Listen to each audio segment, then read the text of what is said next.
Mrs. Peter Rabbit, a reading by Simon Towning. Chapter 9. Peter Rabbit sat in a snug hiding place in the old pasture and thought over what he had found out about the strange rabbit whose tracks he had followed. They had led him to a rubbing or measuring tree where the strange rabbit had placed his mark, and that mark was so high up on the tree that Peter knew the strange rabbit must be a great deal bigger than himself.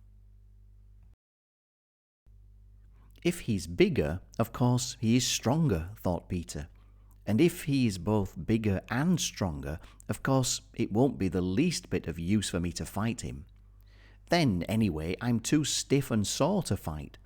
And then he has no business to think he owns the old pasture, because he doesn't. I have just as much right here as he has. Yes, sir, I have just as much right in this old pasture as he has, and if he thinks he can drive me out, he is going to find that he was never more mistaken in his life. I'll show him. Yes, sirree, I'll show him. I guess my wits are as sharp as his, and I wouldn't wonder if they are a little bit sharper. Foolish Peter Rabbit.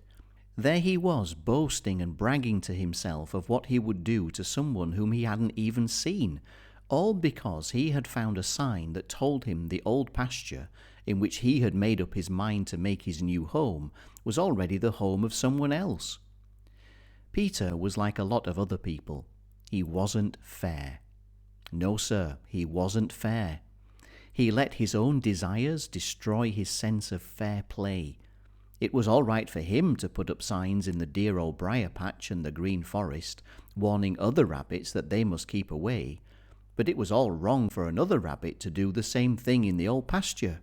Oh my, yes, that was quite a different matter. The very thought of it made Peter very, very angry. When he thought of this other rabbit, it was always as the stranger. That shows just how unfair Peter was, because, you see, Peter himself was really the stranger. It was his first visit to the old pasture, while it was very plain that the other had lived there for some time. But Peter couldn't or wouldn't see that. He had counted so much on having the old pasture to himself and doing as he pleased that he was too upset and disappointed to be fair. If the other rabbit had been smaller than he, well, that might have made a difference. The truth is, Peter was just a wee bit afraid, and perhaps it was that wee bit of fear that made him unfair and unjust.